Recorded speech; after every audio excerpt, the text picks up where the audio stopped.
নমস্কার বন্ধুরা, আজকে আবার একটি নতুন রেসিপি নিয়ে চলে আসছি। আজকে রান্না করব বাটা মশলায় হাঁসের মাংস। চলুন দেখে নাও। আমি আজকে বাটা মশলা হাঁসের মাংস রান্না করব, এই জন্য সব মশলাগুলো আগে ভালোভাবে বেটে নেব। চলুন বেটে নিই। প্রথমে আমি জিরে বেটে নেব।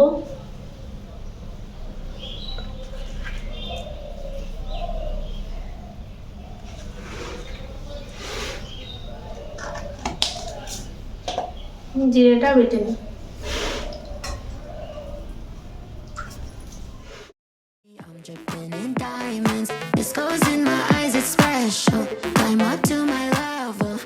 বন্ধুরা, আমার জিরেটা বাটা হয়ে গেছে। এবারটা আমি আদা আর রসুনটা বেটে নেব।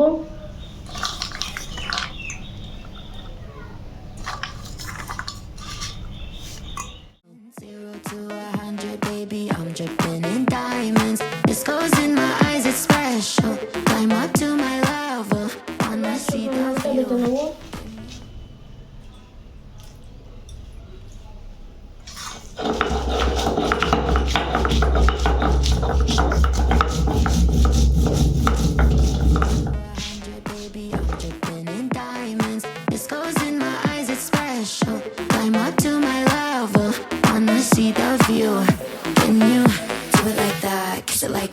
Making it last fast, bring it right back, wear it like that, move it like that, like it like that, bring it right back, wear it like that, move it like that, like it like মাংসের ভিতরে আমি আলুগুলো দেবো, তাই আলুগুলো ভালোভাবে ভেজে নেব।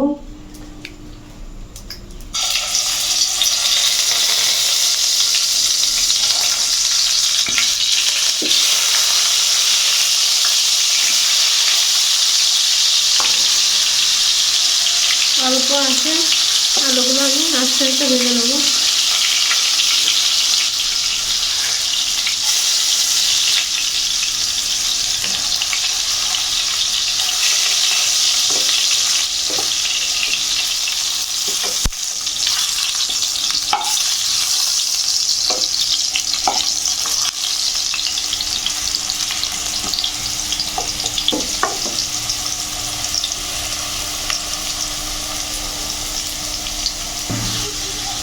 বন্ধুরা, আমার প্রায় আলুগুলো ভাজা হয়ে গেছে। দেখুন বাদামি কালার চলে আসছে আলুগুলো।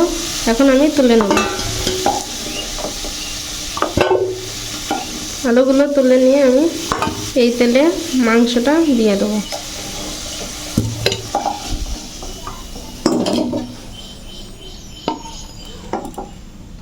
বন্ধুরা, আমি আলু ভাজার তেলে আর একটু তেল দিয়ে দেবো। দিয়ে দুটি তেজপাতা তেলে দেবো ফোড়নে, দুটো দারচিনির ডাল, একটা এলাচ আর লবঙ্গ আমি তেলে দিয়ে নেব।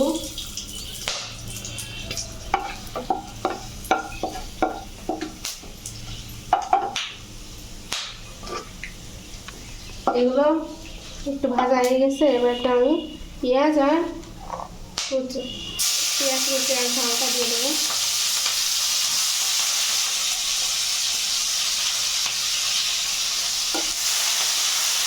এবার ভালোভাবে পেঁয়াজটা বাদামি কালার আসা পর্যন্ত ভেজে নেব।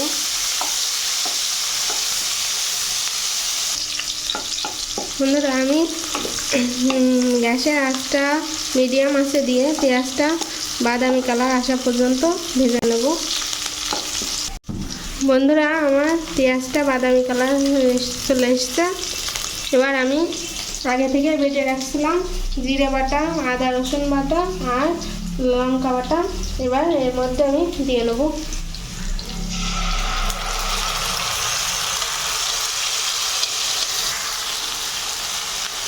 আমি ভালোভাবে নাড়াচাড়া করে দেবো।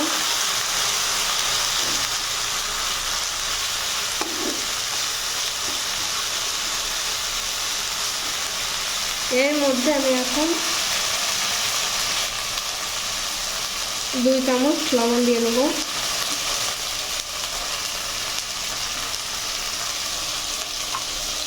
আর 1 চামচ হলুদ দিয়ে নেব।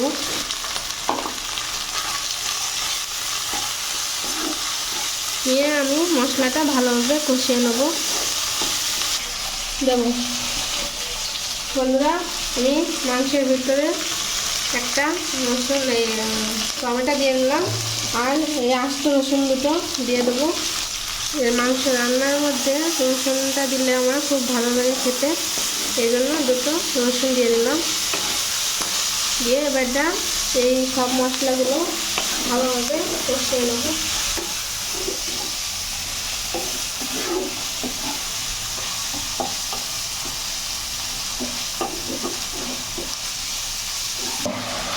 বন্ধুরা, মশলাটা আমার লেগে যাচ্ছে, এই জন্য একটু সামান্য পরিমাণ জল দিয়ে নিলাম। দিয়ে এবারটা আমি মশলাটা ভালোভাবে তেল না ছাড়া পর্যন্ত কষিয়ে নেব। বন্ধুরা, আমার মশলাটা কষানো হয়ে গেছে, দেখুন উপর থেকে তেল ছেড়ে দিয়েছে মশলা। এবার আমি হাঁসের মাংসটা দিয়ে নেব। এই দেখুন বন্ধুরা, ওর বাবা আজকে মাছের মাংসটা নিয়ে আসছিল, আমি আগে থেকে কেটে ধুয়ে পরিষ্কার করে রাখছি। এবারটা আমি মাংসটা মশলার মধ্যে দিয়ে নেব।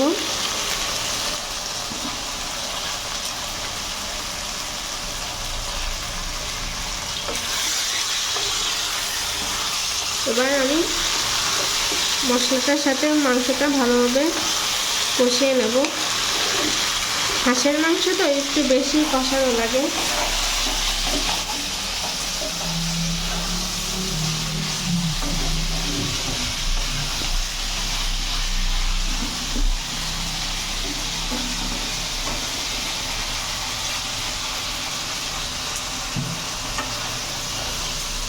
এই মাংসটা ভালোভাবে কষিয়ে নেবো। হাঁসের মাংসটা একটু ঢেকে ঢেকে কষাতে ভালো হয়, এই জন্য আমি ঢাকনা দিয়ে ঢেকে দেবো।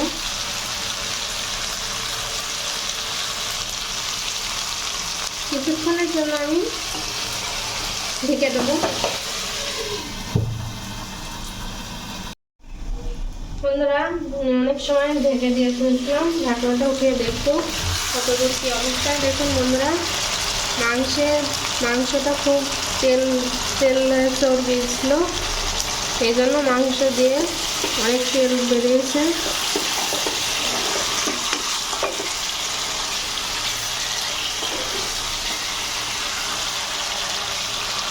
প্রচুর পরিমাণে তেল বেরিয়েছে দেখুন বন্ধুরা মাংস দিয়ে।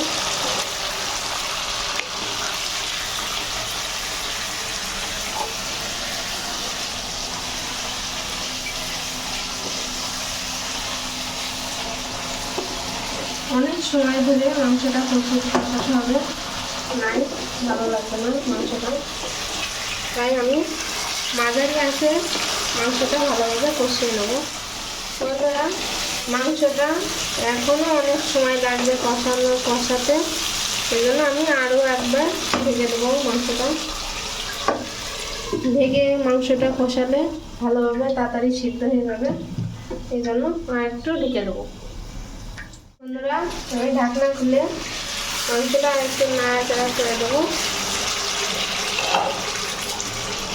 মাংসের ভিতরে যে আলুটা রেখেছিলাম সেটা ভেজে রেখেছিলাম, এখনই দিয়ে দেবো, নয়তো সিদ্ধ হবে না, বড় বড় আলু তো, এই জন্য এখন দিয়ে নেবো।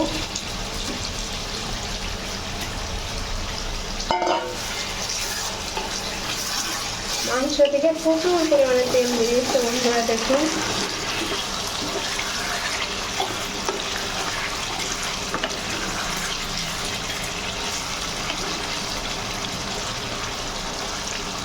আলুটা আমি দিয়ে আর একটু কষিয়ে নেবো, এমনি কষিয়ে নেবো এটা, এবার আর ঢাকবো না।